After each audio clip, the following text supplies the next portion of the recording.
O'zbekistonda taksi xizmati sohasida transformatsiya yuz bermoqda. Bugungi kunga qadar Soliq qo'mitasi iqtisodiyotning ushbu tarmog'ini legallashtirish bo'yicha salmoqli natijalarga erishdi. Joriy yildan boshlab ushbu sohada o'zini o'zi band qilgan fuqarolar uchun yana bir qator qulayliklar yaratilmoqda. Bu haqda muxbirimiz so'z yuritadi.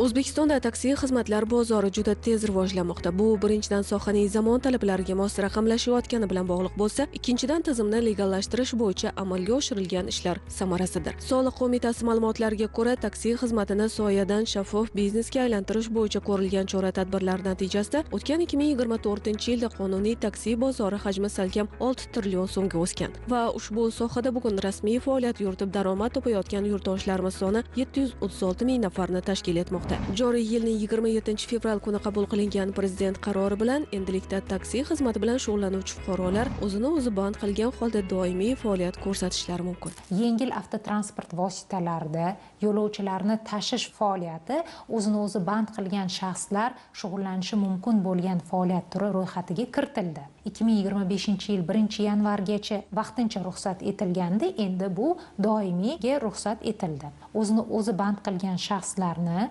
soliq davri kalendar yil va shu yil davomida mehnat faoliyati natijasida olingan 100 million so'mgacha bo'lgan daromadlari soliqqa tortilmaydi. Bunda yil tugashi bilan yangi yil boshidan daromadlar qaytadan hisoblanadi. Shuningdek, taksi faoliyati bilan band bo'lganlarga sodda va qulay bo'lishi uchun daromadlari 100 million so'mdan oshganda soliqni ular uchun soliq agentlari bo'lgan taksi agregatori to'lov manbaida avtomatik hisoblashi va byudjetga o'tkazilishi yuzasidan takliflar ishlab chiqilgan. Mazkur takliflar qabul qilingan taqdirda ushbu tartib asosida soliqqa tortish tizimi joriy etilishi to'g'risida ma'lum qilamiz.